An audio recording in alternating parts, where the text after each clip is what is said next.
की जय, श्री घनश्याम महाराज की जय। परमात्मानी परावाणी वचनामृत अमदावाद प्रकरणનું 5મું વચનામૃત। સ્વામિનારાયણ હરે, સ્વામિનારાયણ હરે।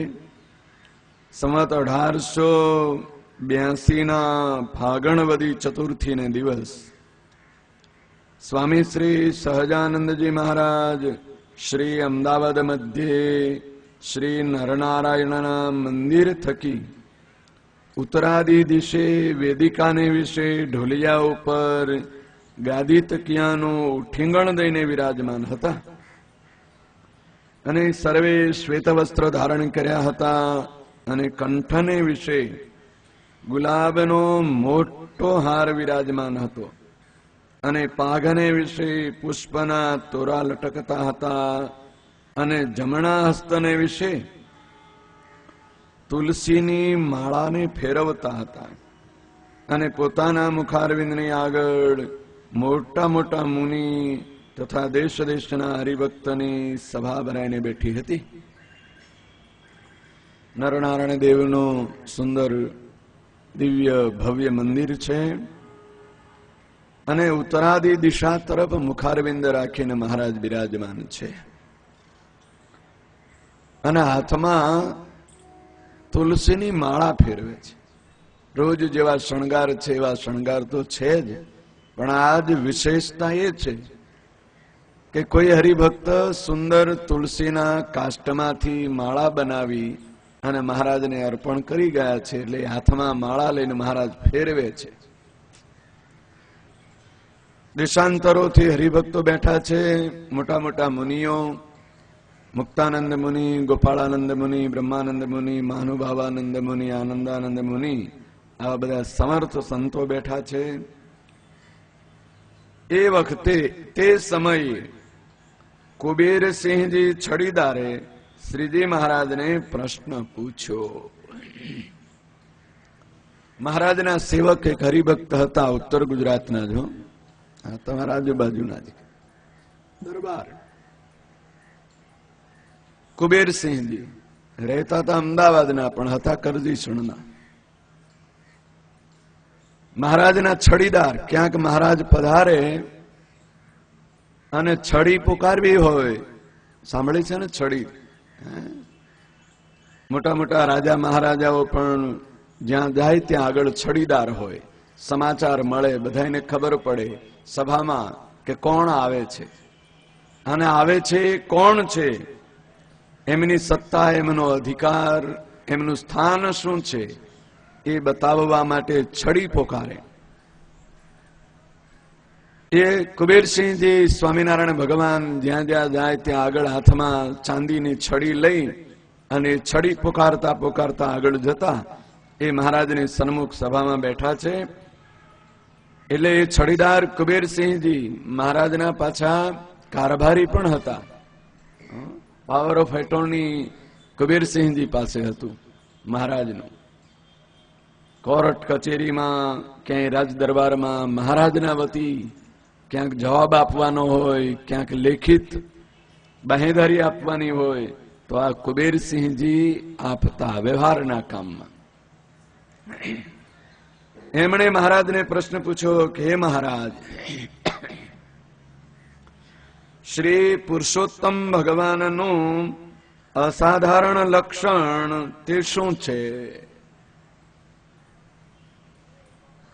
ભગવાનના સ્વરૂપો તો અનંત છે, ભગવાનના અનંત સ્વરૂપોમાં પુરુષોત્તમ નારાયણ, સર્વ અવતારના અવતારી, અનંત કોટી બ્રહ્માંડના અધિપતિ, સર્વોપરી એવા જે ભગવાન પુરુષોત્તમ નારાયણ, એનું અસાધારણ લક્ષણ શું?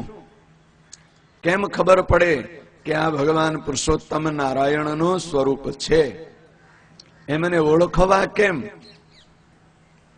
અસાધારણ લક્ષણ બધાયનું હોય સામાન્ય રીતે। માણસનું અસાધારણ લક્ષણ હોય, માણસ કોને કહેવાય?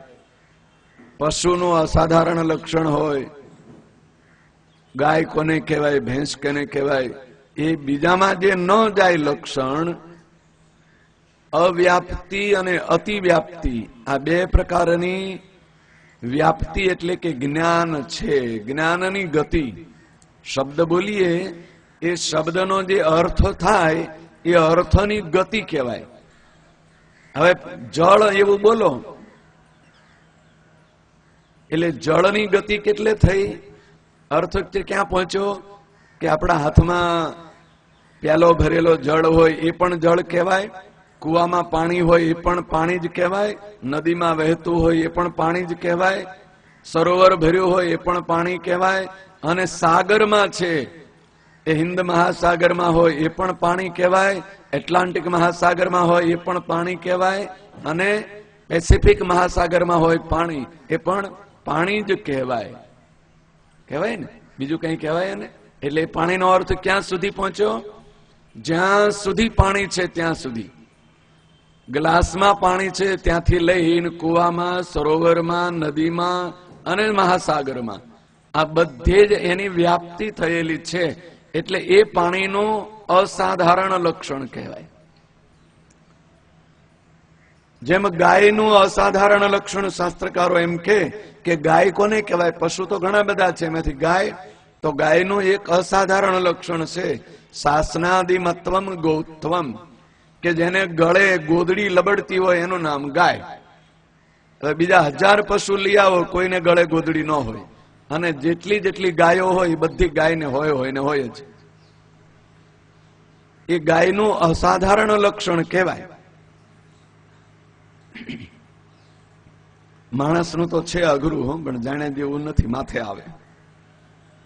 કારણ કે માણસની બહાર નીકળી જઈએ આપણે.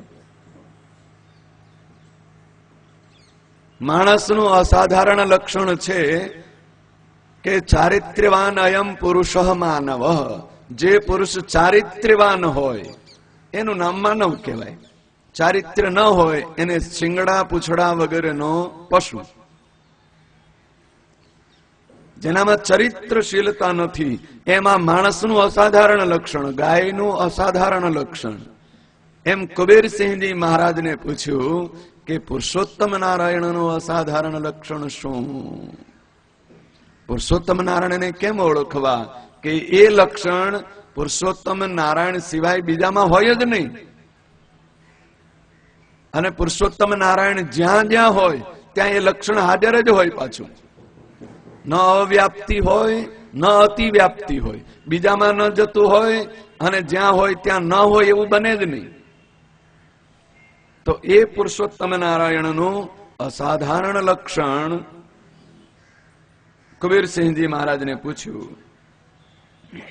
પછી શ્રીજી મહારાજ બોલ્યા, અનેક જીવના પ્રાણ નાડીનો સંકેલો કરીને જે તત્કાળ સમાધિ કરાવવી તે બીજાથી થાય નહીં, અને લક્ષાવધિ મનુષ્ય નિયમમાં રહ્યા થકા વશ વર્તે તે બીજા કોઈથી થાય નહીં, અને અક્ષરાધિક જે મુક્ત તેને પણ નિયમમાં રાખવાને સમર્થપણું તે બીજામાં હોય નહીં. એવી રીતે શ્રી પુરુષોત્તમ નારાયણનું અસાધારણ લક્ષણ છે. વસ્તુ જ્યાં હોય એ પુરુષોત્તમ નારાયણનું લક્ષણ છે કે બીજા કોઈ કરી ન શકે. અને પુરુષોત્તમ નારાયણ જ્યાં હોય, જેવી રીતે હોય, જેવો દેહ ધારણ કર્યો હોય તો પણ એ સામર્થ્યમાં હોય ને હોય જ. પહેલી વાત કહે છે મહારાજ કે અનેક જીવના નાડી પ્રાણનો સંકેલો કરી અને તત્કાળ જે સમાધિ કરાવવી એ બીજો કોઈ ગમે તેવો સમર્થ હોય એનાથી ન થાય. સમાધિ કોઈને કરાવે, કોઈ મોટો યોગી હોય, સ્વયં સિદ્ધ થાય, અષ્ટાંગ યોગ સિદ્ધ કર્યો હોય, યમ નિયમ આસન પ્રાણાયામ પ્રત્યાહાર ધારણા ધ્યાન આ 7 અંગને સિદ્ધ કરે એટલે 8મી સમાધિની સિદ્ધિ થાય. આ 7 અંગ સિદ્ધ ન કર્યા હોય ત્યાં સુધી 8મું અંગ જે સમાધિ એ થાય નહીં. હવે એ સમાધિ પોતાને થાય, જેણે અષ્ટાંગ યોગ સિદ્ધ કર્યો હોય તેને. અને એ સિદ્ધ કરેલો એમાં કોઈ મહાસિદ્ધ હોય તો બીજાને અષ્ટાંગ યોગ શીખવાડે, જેમ ગોપાળ યોગીએ નીલકંઠ વર્ણી મહાપ્રભુને શીખવાડ્યો, એમ કોઈને અષ્ટાંગ યોગ શીખવાડે, એનો અભ્યાસ કરાવે અને એ અષ્ટાંગ યોગમાં પારંગત થાય તો એને સમાધિ થાય. પણ ક્યારે થાય? એ અષ્ટાંગ યોગને સિદ્ધ કરતા કરતા જિંદગી પૂરી થઈ જાય. તત્કાળ તો ન થાય. અને એકાદ બે જણાને માંડ માંડ શીખવાડી શકે. એટલે કોઈ સમાધિ કરાવી શકે ખરા, પણ એકાદ બે જણાને કરાવી શકે ને એટલા લાંબા સમય આખી જિંદગી પૂરી થાય ત્યારે માંડ માંડ. પણ પુરુષોત્તમ નારાયણ એનું જે સામર્થ્ય છે એ તો અનંત જીવના નાડી પ્રાણનો સંકેલો કરી અને તત્કાળ સમાધિ કરાવી શકે. દ્રષ્ટિ પડે અને સમાધિ થાય. એટલે અનંત જીવોના નાડી પ્રાણનો સંકેલો કરી અને તત્કાળ સમાધિ કરાવવાનું જે સામર્થ્ય છે એ પુરુષોત્તમ નારાયણનું સામર્થ્ય છે. સ્વામિનારાયણ ભગવાને સમાધિ પ્રકરણ ચલાવ્યું. પ્રથમ પહેલા માંગરોળમાં સમાધિ કરાવી. તો સભામાં જેટલા બેઠા હતા એ હજારો માણસો એને મહારાજ આમ ચપટી વગાડે અને સમાધિ થવા માંડી. ચપટીનો અવાજ સાંભળે ને સમાધિ થાય. પછી તો આગળ ચાલ્યું. સ્વામિનારાયણ સ્વામિનારાયણ કઈ બોલે, કોઈ બોલે ને સમાધિ થાય, કોઈ સાંભળે ને સમાધિ થાય, કોઈ સ્વામિનારાયણની ધૂન કરતા હોય અને એ સ્વામિનારાયણ સ્વામિનારાયણનો અવાજ સાંભળે અને સમાધિ થઈ જાય. મહારાજે એનાથી વધારે પ્રતાપ બતાડ્યો. સંતોએ લખ્યું કે સહજાનંદ સ્વામી સ્વામિનારાયણ મહાપ્રભુ ચાખડી પહેરી અને આમ ચાલ્યા જતા હોય અને ચાખડીનો ચટાક ચટાક અવાજ સાંભળે અને જેણે જેણે અવાજ સાંભળ્યો અને સમાધિ થઈ ગઈ. અને સમાધિમાં 72,000 નાડીઓ એ ખેંચાય અને કેવી થઈ જાય? સુકાઈ ગયેલા લાકડા જેવી ઠૂંઠ બની જાય. સમાધિમાં જાય એટલે નાડી ચાલતી બંધ થઈ જાય. એકલું એનું હૃદય ચાલતું હોય અને હૃદય આકાશમાં જીવાત્મા સ્થિર થઈ અને પોતાના હૃદયમાં પરબ્રહ્મ પરમાત્મા પરમેશ્વરના દિવ્ય સ્વરૂપમાં લીન બની ગયો હોય.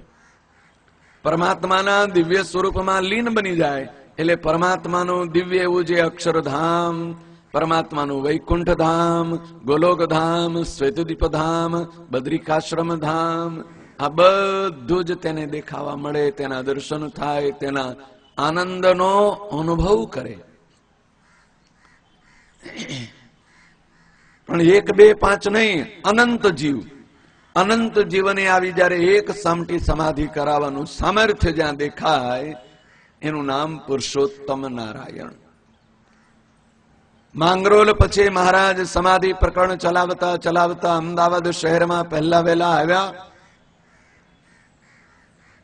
અને મહારાજનું ભવ્ય સ્વાગત કર્યું.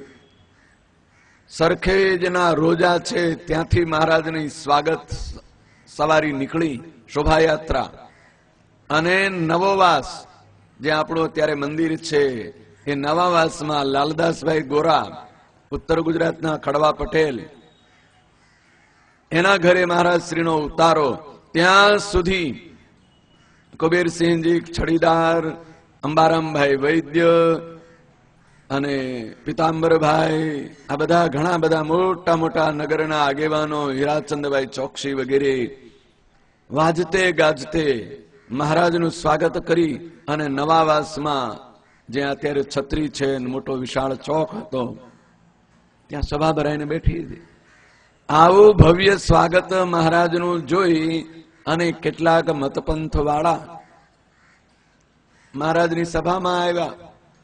બાજુમાં જ પેલા મુસલમાનોના બધા છે એ લોકો પણ આવ્યા જૈનો આવ્યા, શંકરાચાર્યના મતવાળા આવ્યા, વૈષ્ણવો આવ્યા, શૈવપંથી આવ્યા, શક્તિપંથી આવ્યા, અને ક્રિશ્ચિયનો પણ આવ્યા, હરિજનો પણ આવ્યા. બધી મોટી વિશાળ સભા ભરાઈને બેઠી હતી. અને મહારાજે દ્રષ્ટિ માત્રથી આખી સભાને સમાધિ કરાવી દીધી. મહારાજની કરુણા દ્રષ્ટિ પડી અને જેટલા સભામાં બેઠા હતા બધાને સમાધિ થઈ. કોઈને સમાધિમાં ગોલોકધામના દર્શન થયા, વૈકુંઠધામના દર્શન થયા, અક્ષરધામના દર્શન થયા, અને કોઈક મુસલમાનો હતા એમને એના પૈગંબરના દર્શનો થયા, જૈન મતવાળા હતા એને તીર્થંકરોના દર્શન થયા. આમ સમાધિમાં જે આનંદ આવવા માંડ્યો, અને એ સમાધિનો આનંદ એને છોડીને બહાર આવવું કોઈને નથી ગમતું. હા, બરોબરની મજા પડી હોય, રસ પડ્યો હોય ને પછી કોઈ બહાર જવાનું કે તો ગમે, અહીંથી જ ગમે. હવે બધાને પાર આવ્યો કે છે, પૂરું થયું. હા, પણ કોઈ પેલા સિનેમા થિયેટરમાં ગયા હોય અને મનગમતી સિનેમા ચાલતી હોય, હા તો ગયડા ડોહાને ત્યાંથી ઉભો થવાનું મન ન થાય, ધક્કા મારીને કાઢે ત્યારે માંડ નીકળે. આ કારણ કે એમાં એને રસ પડી ગયો છે, આનંદ આવવા મળ્યો છે. એમ સમાધિમાં આનંદ આવવા મળ્યો હતો. મહારાજે સમાધિ કરાવી એટલે એ સમાધિમાં જે દિવ્ય આનંદ આવવા મળ્યો હતો, એ આનંદ છોડી અને સમાધિમાં ગયેલા ભગવાન સ્વામિનારાયણના ભક્તો વૈષ્ણવો હતા. રામાનંદ સંપ્રદાયના, વૈષ્ણવ સંપ્રદાયના, જૈન સંપ્રદાયના કે મુસ્લિમો કે ક્રિશ્ચનો, કોઈને ત્યાંથી હટવાનું મન નહોતું થતું. એટલે એ સમાધિ કેટલાકને મહારાજે 3 દિવસ સુધી કરાવી, કેટલાકને 15 દિવસ સુધી, કેટલાકને મહિના સુધી સમાધિમાં રાખ્યા. અને એ સમાધિનો જે આનંદ આવતો હતો, એ આનંદ તો કંઈક અલૌકિક જ હતો. શબ્દોથી તેનું વર્ણન થઈ શકે નહીં એવો આનંદ. તો એવી જે સમાધિ કરાવવી, મહારાજ અહીંયા પુરુષોત્તમ નારાયણનું અસાધારણ લક્ષણ કહે છે કે એ અનેક જીવના નાડી પ્રાણનો સંકેલો કરી અને તત્કાળ જે સમાધિ કરાવવી, તે પુરુષોત્તમ નારાયણ સિવાય બીજા કોઈથી થઈ શકે નહીં. એટલે એવું જેને કરાવ્યું હોય એનું નામ પુરુષોત્તમ નારાયણ સમજી લેવાનું. અને લક્ષાવધિ મનુષ્ય નિયમમાં રહ્યા થકા વશ વર્તે, તે બીજા કોઈથી થાય નહીં. લાખો માણસો પાછા નિયમમાં રહે. કેવા નિયમમાં? ધર્મના નિયમમાં. મહારાજ જે આજ્ઞા કરે એ આજ્ઞાનું પાલન કરવામાં તત્પર, એક પણ નિયમનું ઉલ્લંઘન ન કરે. એ 1, 2, 5, 25 નહીં, પણ લાખોની સંખ્યામાં એ ભગવાન સહજાનંદ સ્વામી આજ્ઞા કરે કે આજથી અમારા સંતોને આવો નિયમ પાળવો, અમારા હરિભક્તોને આવો નિયમ પાળવો. ગમે તેવો કઠણ પડે એવો હોય તો પણ એ નિયમનું કોઈ દિવસ ઉલ્લંઘન કરે નહીં, અને એ નિયમનું પાલન કરી અને મહારાજને રાજી કરવામાં જોડાઈ જાય એવો લક્ષાવધિ લાખો માણસોને ધર્મના નિયમમાં રાખવા, વ્યસનો છોડાવવા, સવારમાં વહેલા ઉઠી અને ભગવાનનું ભજન કરવામાં જોડી દેવા, એ કોઈ સાધારણ માણસથી થઈ શકતું નથી. એ પુરુષોત્તમ નારાયણ સિવાય બીજા કોઈથી ન થાય. ભગવાનના અવતારો ઘણા થયા પૃથ્વી ઉપર. શાસ્ત્રોમાં એનું બહુ જ વિસ્તારપૂર્વક વર્ણન છે, ઇતિહાસોમાં છે. રામાયણ, મહાભારત, ઇતિહાસ, પુરાણોમાં ઘણી બધી એ ભગવાનના અવતારોની કથાઓ, એમની લીલાઓ, ચરિત્રો અને એ અવતારોનું વર્ણન આવે છે. મર્યાદા પુરુષોત્તમ ભગવાન રામ આ પૃથ્વી પર હતા. વાલ્મીકીજીએ એમનો આખો ઇતિહાસ લખી નાખ્યો. ભગવાન વેદવ્યાસજીએ પણ પુરાણોમાં તેનું વર્ણન કર્યું, મહાભારતમાં વર્ણન કર્યું. પણ એ મર્યાદા પુરુષોત્તમ ભગવાન રામ આ પૃથ્વી પર હતા ત્યારે આ ભગવાન છે એમ કેટલા માણસોએ ઓળખ્યા? નામ તો આવે છે કે એટલે ઓળખ્યા, પણ સંખ્યા ગણાય એટલા. હનુમાનજી ઓળખી ગયા કે આ દશરથ નંદન રામ એ તો સાક્ષાત પરમાત્મા છે. વિભીષણજી ઓળખી ગયા કે આ દશરથ નંદન રામ એ ભગવાન છે. બીજા બધા તો શું ઓળખ જાણતા હતા? અયોધ્યાના નાગરિકો તો એમ કે અમારા મહારાજા દશરથના પુત્ર રામ એવા પરાક્રમી રાજા છે, એવા સુરવીર રાજા છે, પણ ભગવાન છે એવું ઓળખાણ ન પડ્યો. આ તો મોટા મહારાજા ધીરાજ, અત્યંત શક્તિશાળી ને બળવાન ને સુરવીર ને પરાક્રમી, શસ્ત્ર અસ્ત્ર ને જાણનારા, ધનુર્વિદ્યાને જાણનારા રામ છે, અને ધર્મનું પાલન કરનારા છે, સત્ય વચન વાળા છે. આ બધા ગુણને ઓળખી ગયા, પણ ભગવાન છે એવો વિશ્વાસ નહોતો. ભગવાન છે એવા તો ગણતરીના લોકો ઓળખી શક્યા.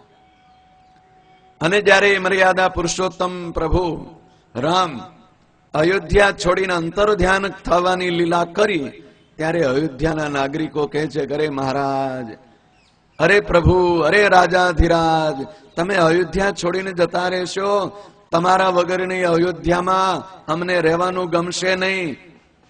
એટલે પ્રભુ કે તો ચાલો અમારી હારે, કે અમે જ્યાં જઈ ત્યાં લઈ જઈએ તમને. કે ભગવાનનો અવતાર તો એટલા માટે જ છે ને. શેના માટે? કે આ જીવાત્માને સંસારની આસક્તિ છોડાવી અને પોતાના ધામમાં લઈ જવા. પ્રભુ રામ કહે છે ચાલો અમારી સાથે. એટલે બધા કહે છે ઓ અયોધ્યા કરતા હારા મોટા નગરમાં લઈ જશે, હાલો. આખું ગામ ઉમટી પડ્યું, ટોળું. હા, પ્રભુની હારે જવાનું છે. ભગવાન રામ જ્યાં જાય ત્યાં, રામ જાય ત્યાં, રામ રહે ત્યાં રહેવું. અને આખું ગામ આવ્યું અયોધ્યા. અને પ્રભુ રામ તો આવીને ઉભા રહ્યા સરયુ ગંગાના કિનારે. અને સરયુમાં ઉપરવાસમાં વરસાદ પડેલો, ધોમ ગાંડી તૂર બનેલી સરયુ બે કાંઠે ધસમસતી વહેતી હતી. એટલે પ્રભુ રામ કહે છે જેને અમારી સાથે આવવું હોય પડો આમાં. સરયુમાં ધુબકો મારો. કે બધા ઉભા રહ્યા કે આ તો રામ આપણને મારી નાખશે. કે આપણે કઈ મરવું નથી. આખું અયોધ્યા એમાંથી એક પણ ન પડ્યો સરયુમાં. એકોએ કૂદકો ન માર્યો. પ્રભુ રામ કહે છે સમય જતો રહે છે, હમણાં અભિજીત નક્ષત્ર પૂરું થઈ જશે. અને અભિજીત નક્ષત્ર પૂરું થઈ જશે પછી મારી સાથે કોઈને આવવાનો સમય નહીં. આ તો ઉપડી ગયો વિમાન, પછી નહીં બેસવા મળે. પણ તોય કોઈ ન ચાલ્યું. પણ છેલ્લી ક્ષણ બાકી હતી અભિજીત નક્ષત્ર ની, છેલ્લી ક્ષણ બાકી હતી. ત્યાં એક માંદલું ગરીબડું કૂતરું, માંદલું નું ગરીબડું હોય કેવું હોય ખબર છે ને? ગામમાં બધા કૂતરા હોય ને, એમાં માંદલું હોય ને ગરીબડું હાવ હોય ને, કેટલાય જીવડા ને ગીંગોડા પડ્યા હોય આખા શરીરમાં. હરખું ઠેકાણે ક્યાંય બેહે નહીં, પેલા ચટકા ભરે. એટલે આમથી આમ પૂંછડી પટપટાવતું ભાગતું ભાગતું આવ્યું. અને કોઈ અહીંથી અડકાર્યું, કોઈ પેલી બાજુ ભકાડ્યું. એટલે પડ્યું જઈને સાબર સરયુ ગંગામાં. જ્યાં ગંગામાં સરયુમાં પડ્યું એટલે એના શરીરમાં જેટલા જેટલા જીવાત્માઓ હતા, ઈતળી બનીને આવેલા હતા, ગીંગોડા બનીને, એ બધા જીવના માટે દિવ્ય સુવર્ણના વિમાનો આવ્યા. અને વિમાનોમાં બેસી બેસીને જ્યાં જવા મળ્યા. એટલે પ્રભુ રામ કહે છે તમે કોઈ ન આવ્યા? આટલા જ આવ્યા? સારું, તો એટલા જાય છે મારા વૈકુંઠમાં. અમને લઈ જાઓ, અમને લઈ જાઓ. પ્રભુ કે હવે નક્ષત્ર પૂરું થઈ ગયું, હવે નહીં, હવે પડશે તો આત્મહત્યાનો પાપ લાગશે, નરકમાં જવું પડશે. કોઈને વિશ્વાસ ન હતો કે આ ભગવાન છે અને ધામમાં લઈ જશે. કોઈ ન પડ્યું. એકલા હનુમાનજી મહારાજ કે વિભીષણજીને ખબર પડી કે આ અનંત કોટી બ્રહ્માંડના અધિપતિ ભગવાન છે, પુરુષોત્તમ નારાયણ છે. એ સિવાય કોઈને કોઈ ઓળખી શક્યું નહીં. ભગવાન શ્રી કૃષ્ણ પ્રગટ થયા, અસુરોનો વિનાશ કર્યો, કંસનો વિનાશ કર્યો. પણ આ ભગવાન છે એમ ઓળખીને એનું ભજન કેટલાય કર્યું. ગોપીઓ, અર્જુનજી ઓળખ્યા, ગોપીઓએ ઓળખ્યા. બીજા બધા તો શું કે? યાદવો બધા શું કહેતા? કે અમારા શ્રી કૃષ્ણ અને બળદેવ તો એવા બળવાન રાજાધિરાજ છે, શક્તિશાળી છે, પણ ભગવાન છે એમ ઓળખી શક્યા નહીં. 56 કરોડ યાદવોમાંથી કોઈ ન ઓળખી શક્યા.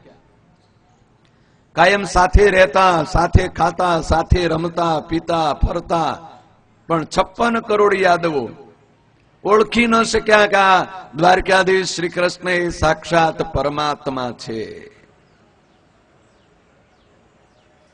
4-5 જણા માંડ માંડ ઓળખી શક્યા. અર્જુનજી ઓળખ્યા, ઉદ્ધવજીએ ઓળખી લીધા કે આ તો ભગવાન છે. ગોપીઓએ ઓળખ્યા કે અમારો યશોદાનો કનૈયો એ તો અમારો ભગવાન છે. અને ભગવાન સહજાનંદ સ્વામી સ્વામિનારાયણ મહાપ્રભુ પ્રગટ થયા એટલે કેટલા માણસોએ ઓળખ્યા? અગણિત, લક્ષાવધિ. 500 પરમહંસો ને લાખો ભક્તજનો. ભગવાન સહજાનંદ સ્વામી હયાત હતા અને ઓળખી લીધા કે આ ભગવાન પુરુષોત્તમ નારાયણ છે. એનું જ ભજન, એની જ આજ્ઞાનું પાલન કરતા હતા. પ્રભુ રામ હતા ત્યારે કોઈ રામનું ભજન નહોતા કરતા, એ તો ગયા પછી ભજન કરવા માંડ્યા.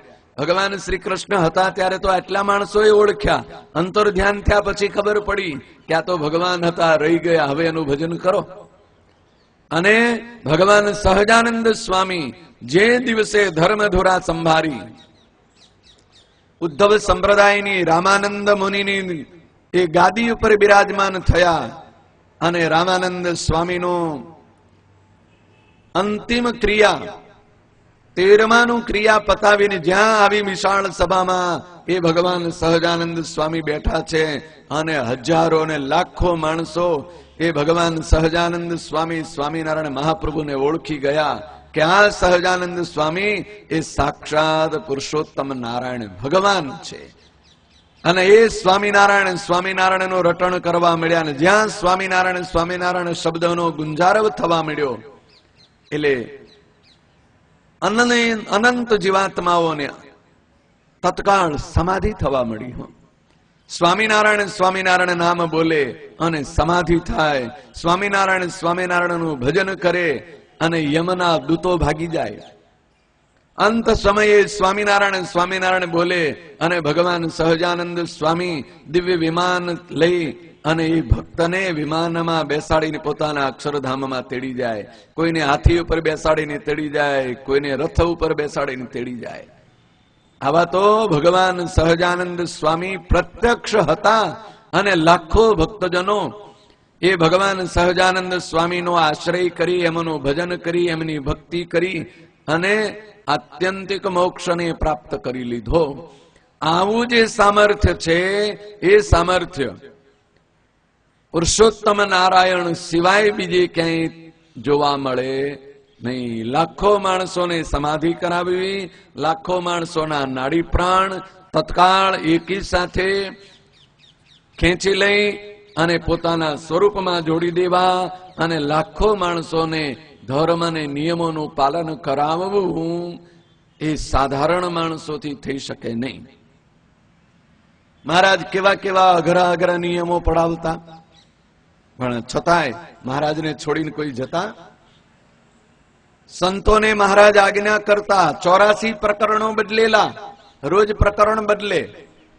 આજે અમારા સંતોને આવું કોઈને મહારાજને મોજમાં આવી જાય તો આજ્ઞા કરી દે કે આજથી તમારે ગળી વસ્તુ અને ચીકણી વસ્તુ નહીં ખાવાની. જેમાં ગળપણ આવતું હોય ને ચિકાસ આવતી હોય, એટલે ઘી કે તેલ અને ખાંડ કે ગોળ જેમાં આવતું હોય એવું કઈ નહીં ખાવાનું. એટલે ન ખાય. લોટના ગોળા ઓગાળી ઓગાળીને પી જતા. બાજરાનો લોટ હોય, ઘઉંનો લોટ હોય, કંઈક શરીરને આપવું તો પડે ને, એટલે એમાં પાણી નાખીને ઓગાળીને પી જાય એટલે શરીર ને ખોરાક મળી ગયો. મહારાજ આવી કઠોર પરીક્ષાઓ કરતા અને આજ્ઞા કરે. મહારાજે સંતોને આજ્ઞા કરી, 500 પરમહંસોને એમ કહે કે તમે જાઓ દેશાંતરોમાં, ગામે ગામ જાઓ, જ્યાં પણ જિજ્ઞાસુ મળે, મુમુક્ષુ મળે, એને ધર્મ, ભક્તિ, જ્ઞાન અને વૈરાગ્યનો ઉપદેશ આપીને ભગવાન ઓળખાવજો. રોજ 5 જીવાત્માને વર્તમાન ધરાવી અને સત્સંગી ન કરો ત્યાં સુધી તમારે ખાવું નહીં. અને આમ સત્સંગ કરાવવા જાઓ ત્યાં તમારું અપમાન થાય, કોઈ માર મારે, કોઈ તિરસ્કાર કરે તો એ સહન કરજો અને તેનું હિત થાય એવું કરજો, પણ અહિત થાય એવું તો કરશો જ નહીં, સંકલ્પ પણ ન કરશો. અને આ મહારાજની આજ્ઞા થાય એટલે બ્રહ્માનંદ સ્વામી, મુક્તાનંદ સ્વામી, ગોપાળાનંદ સ્વામી, મહાનુભાવાનંદ સ્વામી ગામે ગામ વિચરણ કરે.